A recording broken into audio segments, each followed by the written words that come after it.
Bonjour tout le monde. Donc je vais continuer la lecture du chapitre 6.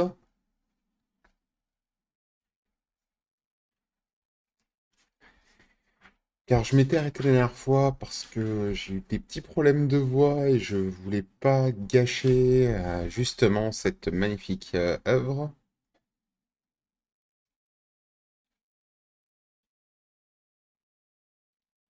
Donc aujourd'hui nous partons pour la fin du chapitre 6 et attaquer finir le chapitre 7.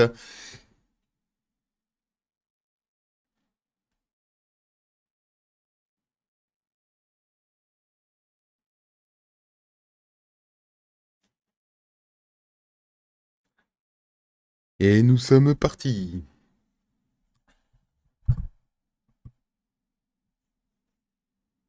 3 pièces? Demanda Drizzt en entrant avec Zack dans la grande salle d'entraînement située le plus au sud du domaine de Urden. Des boules multicolores de lumière magique avaient été disposées le long des murs de pierre de cette pièce à haut plafond, et la baignaient d'une lueur de faible intensité. Idéale. La salle ne comptait que 3 portes. Une à l'est, menant à une autre salle qui donnait sur le balcon extérieur. Une sur le mur sud, juste en face qui débouchait sur l'extrémité sud de la demeure. Celle, enfin par laquelle il venait d'entrer et qui donnait sur le hall principal. À la vue des nombreuses serrures que Zack s'occupait maintenant de verrouiller derrière eux, Drizzt comprit qu'il n'allait pas repasser souvent par là. Non, une, rectifia le maître d'armes. Mais il y a 2 autres portes, fit remarquer Drizzt en parcourant de nouveau la pièce du regard. Et sans serrure. Ah, c'est le bon sens qui leur tient de verrou. Drizzt commença à voir où son mentor voulait en venir. Cette porte, poursuivit Zack en désignant le sud, mène à mes quartiers privés. Tu n'as certainement pas envie que je te trouve un jour là-bas.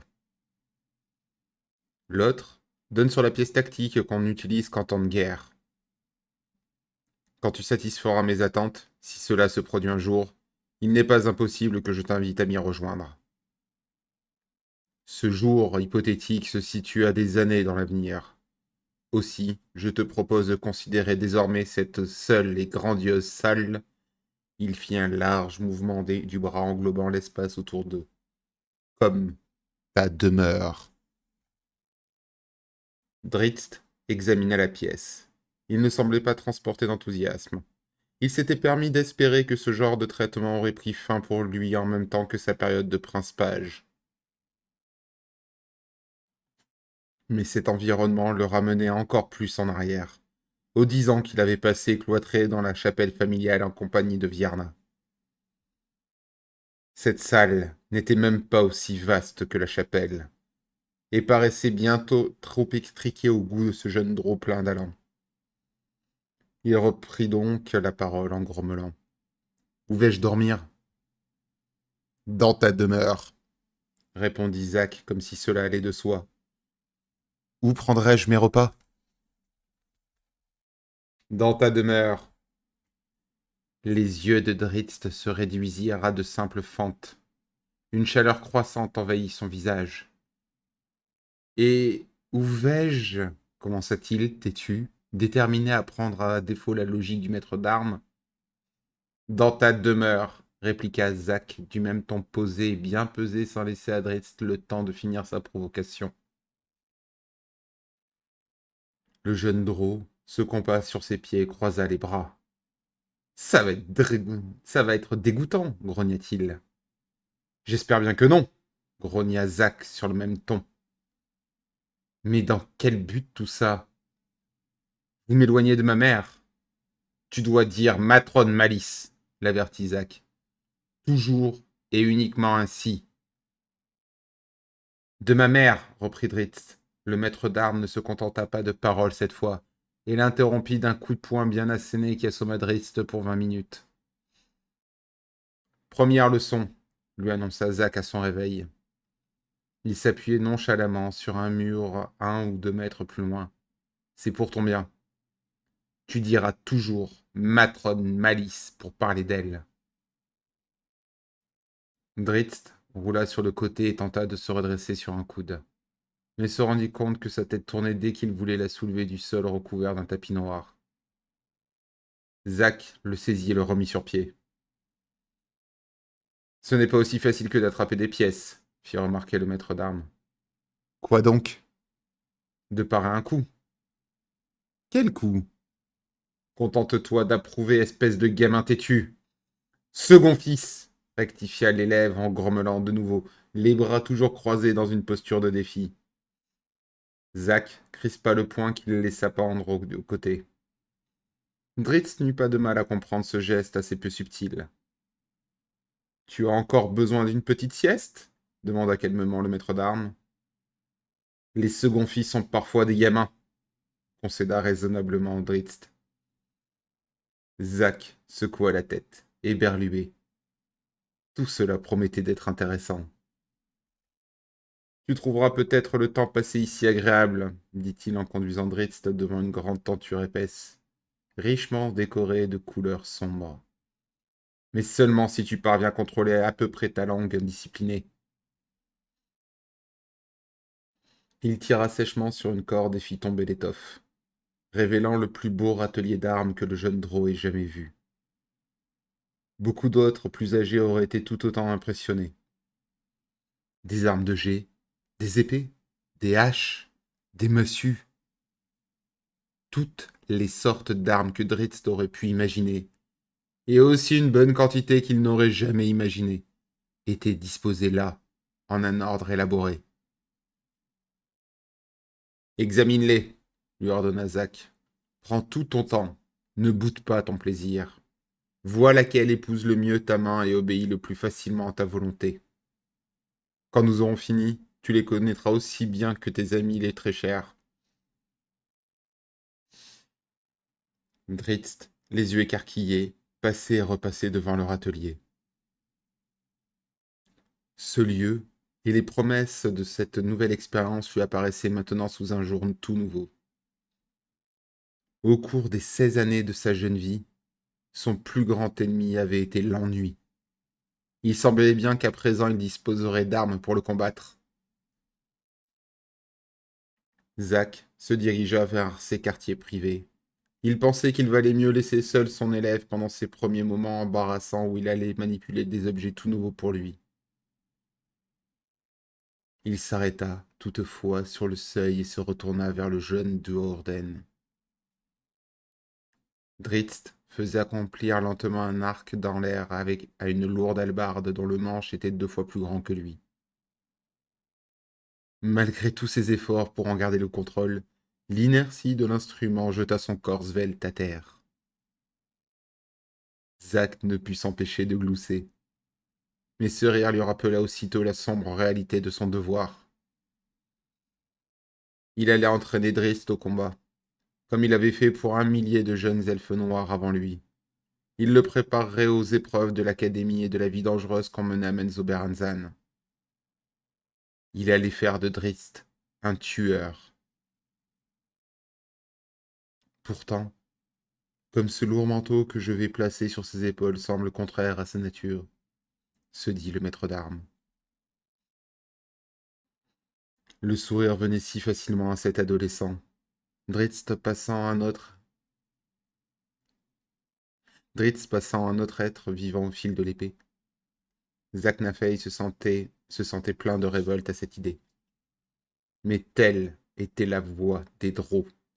Une voix que Zach, au cours de ses 4 siècles d'existence, n'avait pu faire autrement que de suivre.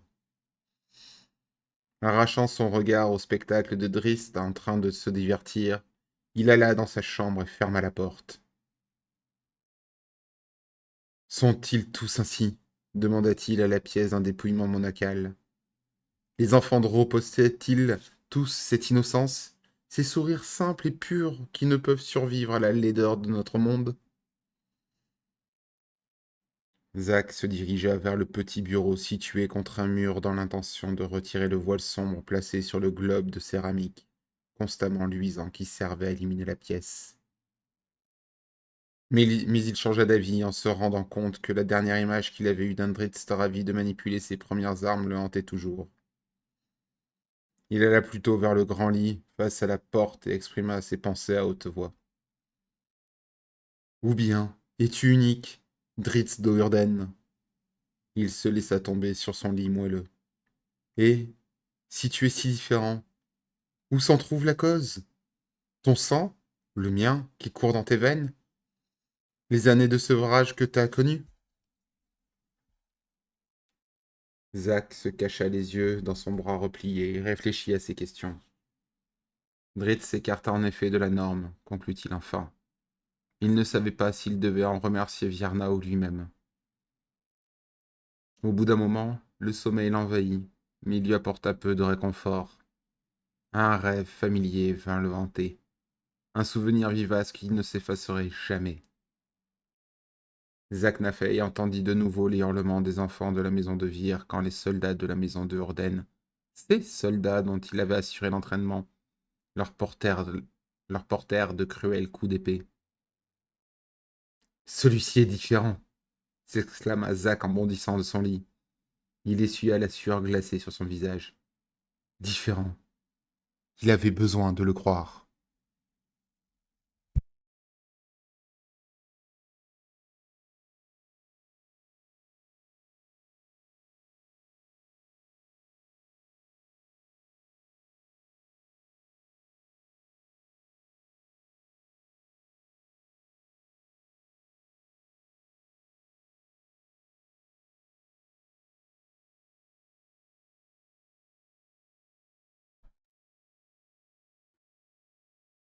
Chapitre 7. Sombre secret. Vous voulez vraiment tenter cela? Demanda Mazoge, la voix pleine de condescendance et d'incrédulité. Alton tourna son regard hideux vers l'étudiant. Dirigez votre colère sur quelqu'un d'autre, sans visage, ajouta-t-il en détournant le regard de la face mutilée de son mentor. Je ne suis pas responsable de votre frustration. Ma question est justifiée. Cela fait plus d'une décade que tu étudies les arts de la magie, et pourtant tu crains d'explorer l'autre monde auprès d'un maître de sorcière. Je n'aurais pas peur auprès d'un véritable maître, osa murmurer Mazoge. Alton préféra ignorer ce commentaire, comme il l'avait fait avec tant d'autres du jeune honnête au cours de ces 16 dernières années. Mazoge constituait l'unique lien d'Alton avec le monde extérieur, et il avait une puissante famille, tandis que lui n'avait que Mazoge. Ils entrèrent dans la pièce la plus haute des 4 qui composaient les quartiers de son visage. Une unique chandelle y brûlait, son éclat atténué par une abondance de tapisserie foncée et le noir uniforme des tapis et de la pierre des murs. Alton s'installa sur son tabouret derrière la petite table circulaire et plaça un gros livre sous ses yeux. Ce sort conviendrait plutôt à une prêtresse, protesta Mazoge en s'asseyant face au maître défiguré.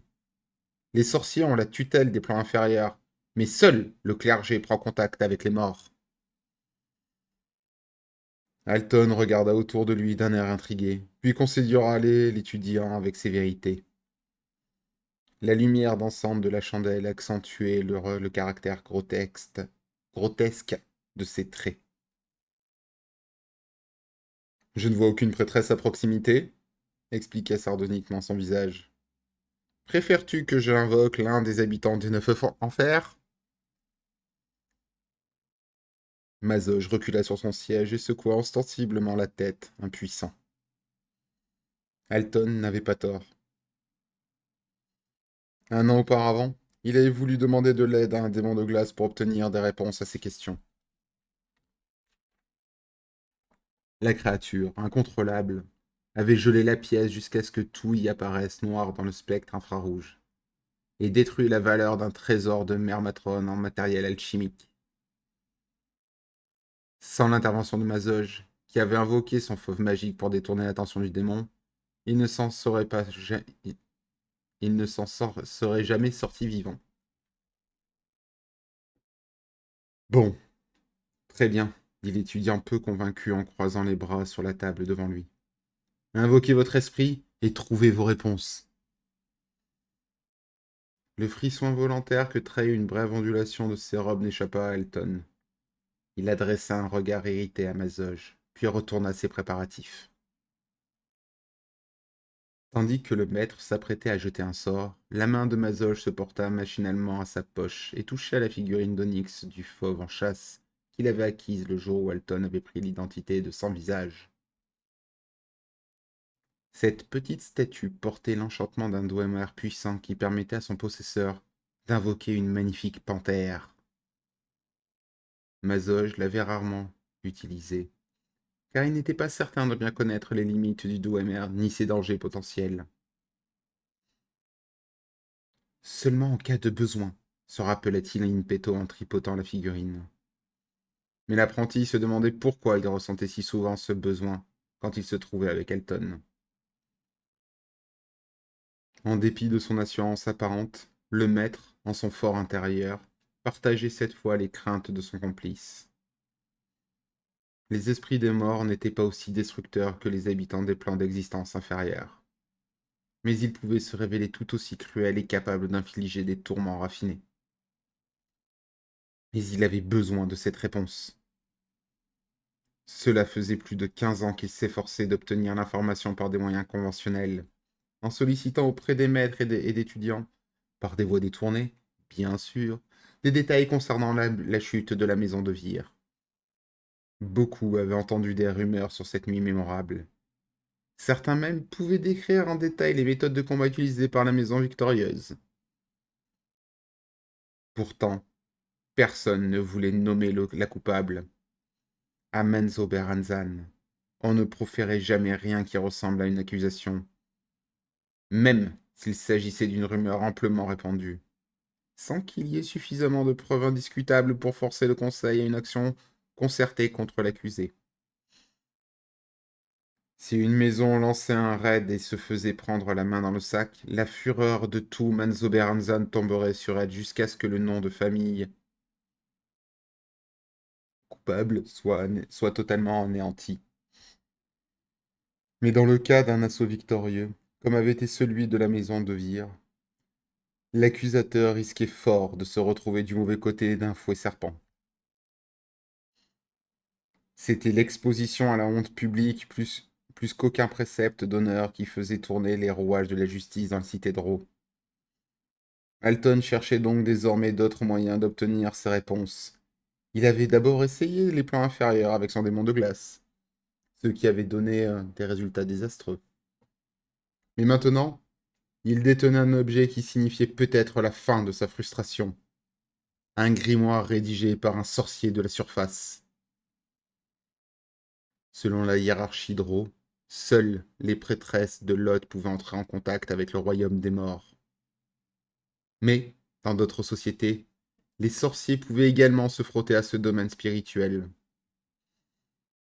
Alton avait déniché ce livre dans la bibliothèque de sorcières et pensait en avoir traduit suffisamment de passages pour entrer en contact avec un esprit.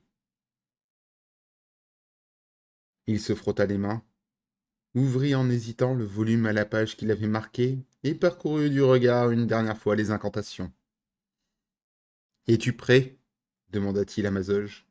Non. Alton ignora cette nouvelle raillerie de l'étudiant et mit ses mains à plat sur la table. Il sombra peu à peu dans une profonde transe de méditation. Inad. Il s'arrêta et s'éclaircit la voix. Il avait commis une erreur, et Mazoge, qui n'avait pourtant pas examiné de très près l'incantation, l'avait remarqué. Fei Inuna Demin, reprit-il avant de s'arrêter encore. Lot nous vienne en aide, grommela Mazoge. Alton ouvrit subitement de grands yeux et fusilla l'étudiant du regard. C'est une traduction, gronda-t-il à son tour. Depuis le langage étrange d'un sorcier humain. Du charabia. J'ai devant moi le livre de sorts personnel d'un sorcier habitant le monde de la surface, déclara Alton d'un ton égal. Un archimage. S'il faut en croire le gribouillage du voleur orc qui l'a dérobé et vendu à nos agents. Il se calma et secoua sa tête chauve, essayant de revenir à son état de transe. Un de ces stupides orques a réussi à dérober le livre de sorts d'un archimage, chuchota Mazoche de manière purement rhétorique, laissant l'absurdité de la proposition se manifester d'elle-même. Le livre d'un sorcier mort, rugit Alton. Il est authentique. Et qui l'a traduit objecta calmement l'étudiant. Son visage refusa de poursuivre la discussion, ignorant l'expression hautaine sur le visage de Mazoge. Il reprit. Fei Inua Demin Soul Deket. Mazoche cessa d'écouter et essaya de se répéter un cours antérieur. Il craignait que ces gloussements hilars dérangent Alton. Il ne croyait pas un instant que la tentative de son aîné aboutirait. Il ne tenait pas à interrompre encore ces balbutiements imbéciles. Il devait supporter une nouvelle fois depuis le début cette ridicule incantation. Mais, quand peu de temps après il entendit le chuchotement excité d'Alton, il revint tout de suite à ce qu'il se passait dans la pièce. Maître Nguinafé avait dit sans visage. Eh oui, une boule insolite de fumée verdâtre était apparue au-dessus de la flamme de la chandelle. Elle prenait à présent une forme de plus en plus clairement définie.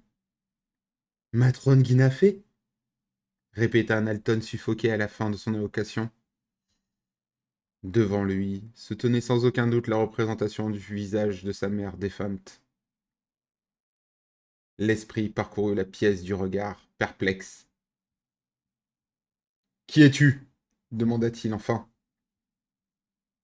Alton, Alton de Vire, votre fils. Fils répéta l'esprit. Votre enfant. Je ne me rappelle pas avoir eu d'enfant aussi laid.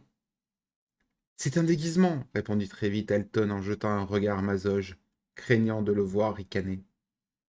Mais, si l'étudiant ne s'était pas privé jusque-là de railler le maître et de douter de lui, il ne lui manifestait désormais qu'un respect sincère. Alton sourit et reprit le dialogue. Ce n'est qu'un déguisement, afin de pouvoir parcourir la cité et me venger de nos ennemis. Quelle cité? Mais Manzoberanzan, bien sûr. L'esprit ne semblait toujours pas comprendre. Vous êtes bien Guinafé, insista Alton. Matrone Guinafé de Vire. Les traits du visage de Fumée se convulsèrent tandis que l'esprit réfléchissait à la question. Oui, je crois. Mère matrone de la maison de Vire, quatrième maison de Manzoberanzan, l'aida Alton de plus en plus excité. Haute prêtresse de Lot. La mention de la reine araignée sembla éveiller un écho chez l'esprit. Oh non, s'étrangla-t-il. Guinafé se souvenait à présent. Tu n'aurais pas dû faire ça, mon fils hideux. Ce n'est qu'un déguisement. Je dois te quitter, reprit l'esprit en lançant des regards nerveux autour de lui. Laisse-moi partir. Mais j'ai besoin que vous me renseigniez, matrone Guinafé. Ne me donne pas ce titre, hurla l'esprit. Tu ne comprends pas, j'ai perdu la faveur de Lot. Les ennuis commencent, remarqua Mazoche d'un ton blasé, guère surpris.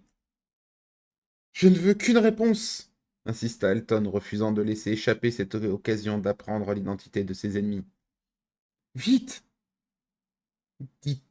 Dites-moi quelle maison a détruit la maison de Vire. La maison? L'esprit réfléchit. Oui, je me rappelle cette nuit de malheur. C'était la maison.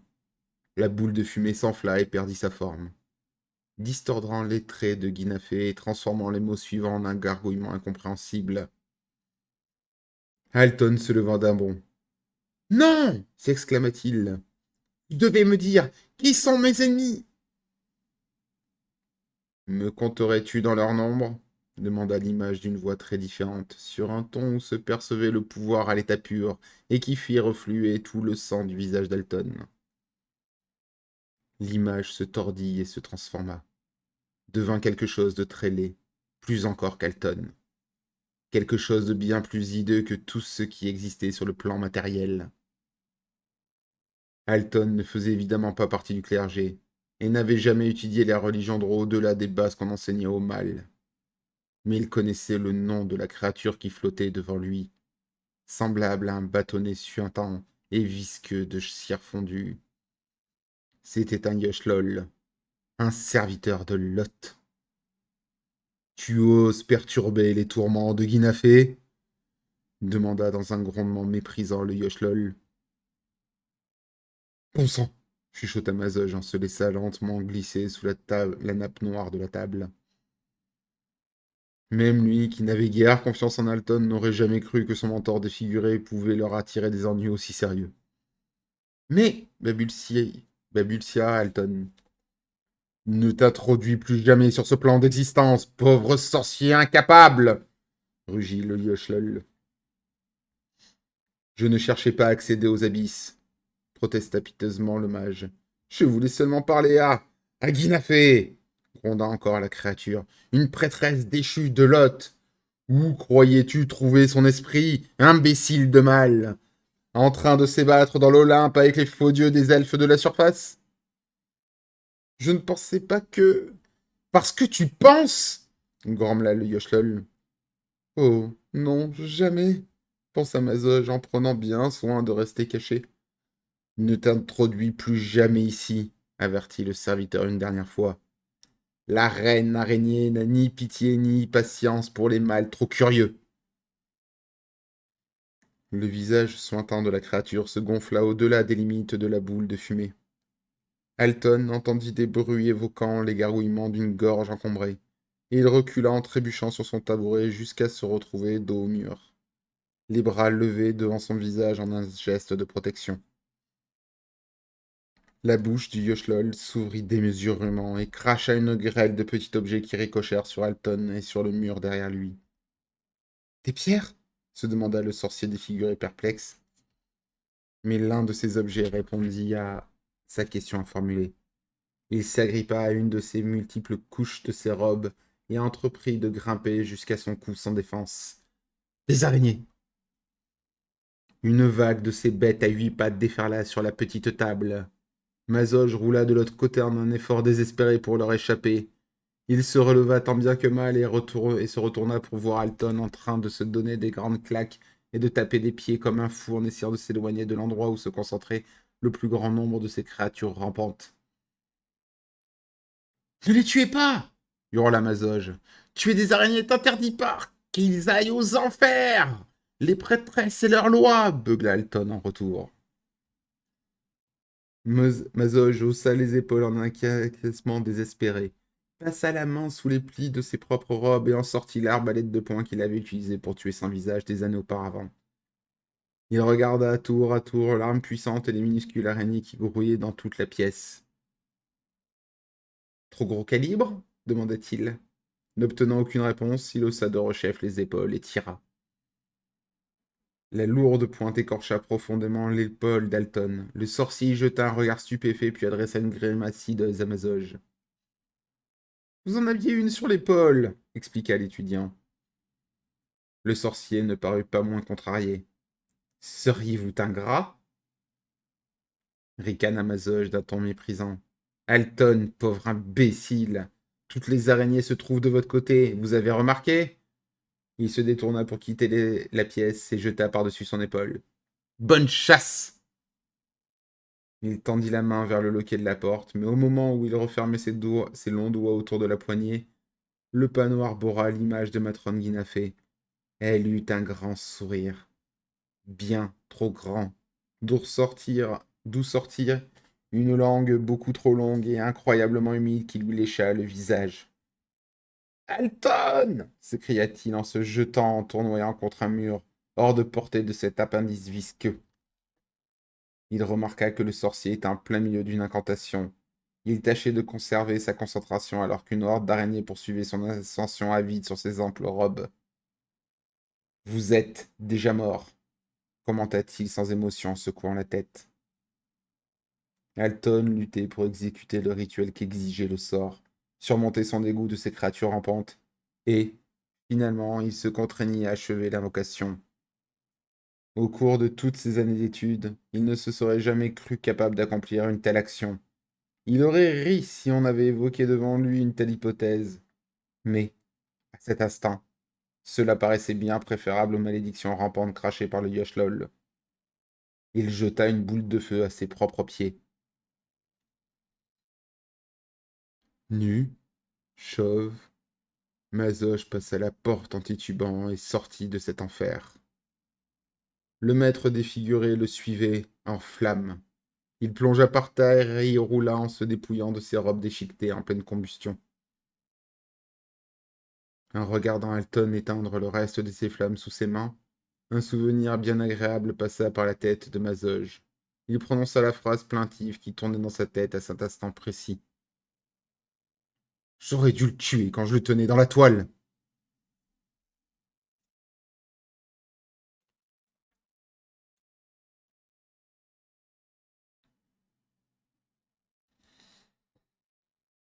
Un peu plus tard, lorsque Mazoche fut retourné à sa chambre et à ses études, Alton passa les bracelets métalliques ornementaux qui marquaient son rang de maître de l'académie et sortit de sorcière. Il se dirigea vers le grand escalier qui descendait de Tire-Brèche et s'assit à son sommet pour considérer la vue sur Menzoberranzan.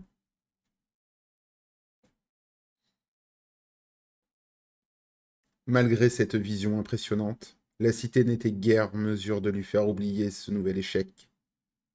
Cela faisait 16 ans qu'il avait renoncé à tous ses autres rêves, toutes ses ambitions. Il recherchait désespérément la maison coupable du forfait contre la sienne. Et cela faisait 16 ans qu'il échouait. Il se demanda combien de temps encore il pourrait conserver son imposture et son moral. Mazoge, son seul ami, si l'on pouvait dire, avait accompli plus de la moitié de ses études à sorcière. Que ferait Alton quand l'étudiant aurait eu son diplôme et retournerait dans la maison honnête? Peut-être poursuivrai-je mon labeur pendant les siècles à venir, se dit-il à voix haute. Tout cela pour finir assassiné par un étudiant désespéré. Comme moi. Mazoche plutôt. J'ai tué sans visage.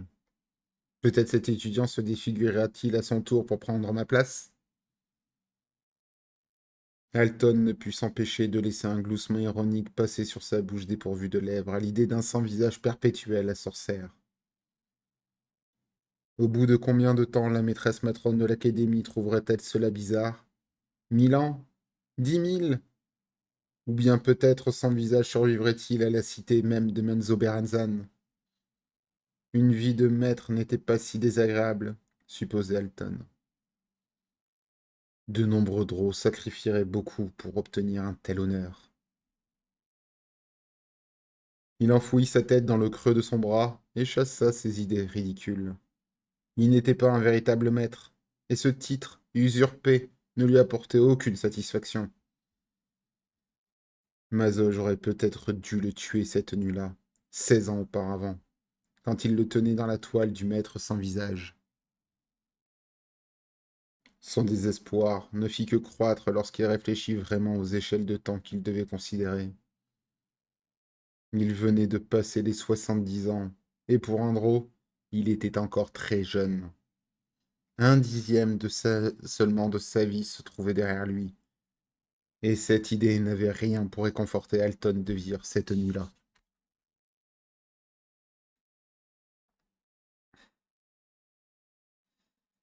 Combien de temps me reste-t-il à survivre? Se demanda-t-il tout haut. Combien de temps avant que la folie que constitue mon existence finisse par me consumer? Il regarda de nouveau la cité devant lui. Il aurait mieux valu que Sans Visage me tue, chuchota-t-il, car désormais je suis Alton d'une maison sans rangs appréciables. Mazoge l'avait affublé de ce prénom au lendemain de la chute de la maison de Vire.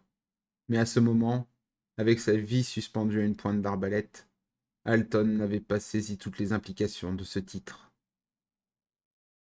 Menzo Berranza n'était rien d'autre qu'un rassemblement de maisons particulières. Un drôle du commun sans appui pouvait s'attacher à l'une d'entre elles et la considérer comme sienne. Mais un noble, dans la même situation, risquait de n'être accepté nulle part. Il lui restait Sorcière, rien d'autre, jusqu'à ce qu'on découvre enfin sa véritable identité. À quel châtiment devrait-il faire face alors, pour le meurtre d'un maître? Car, même si Mazoge avait commis ce crime, il pouvait compter sur sa maison pour le défendre, tandis qu'Alton n'était qu'un noble isolé. Il s'accouda et observa la lumière chaleur de Narbondel qui croissait, tandis que les minutes devenaient des heures. Le désespoir d'Alton et son auto-apitoiement passèrent par les phases habituelles. Il reporta son attention sur les maisons de Dreux, une par une. Non plus sur leur conglomérat qui formait une cité, et se demanda quel sombre secret chacune d'elles détenait. Une entre autres, se rappela-t-il, abritait celui qu'il tenait absolument à percer. L'une d'elles avait anéanti la maison de Vire.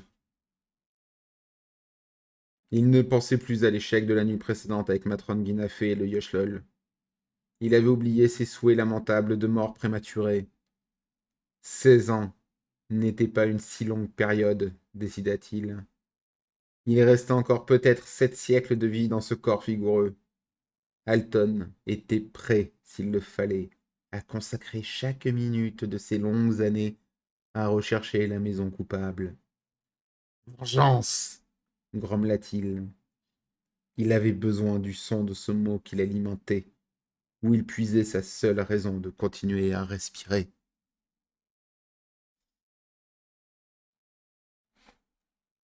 Donc voici la fin du chapitre 7. Je reprendrai samedi le chapitre 8. Et regardez.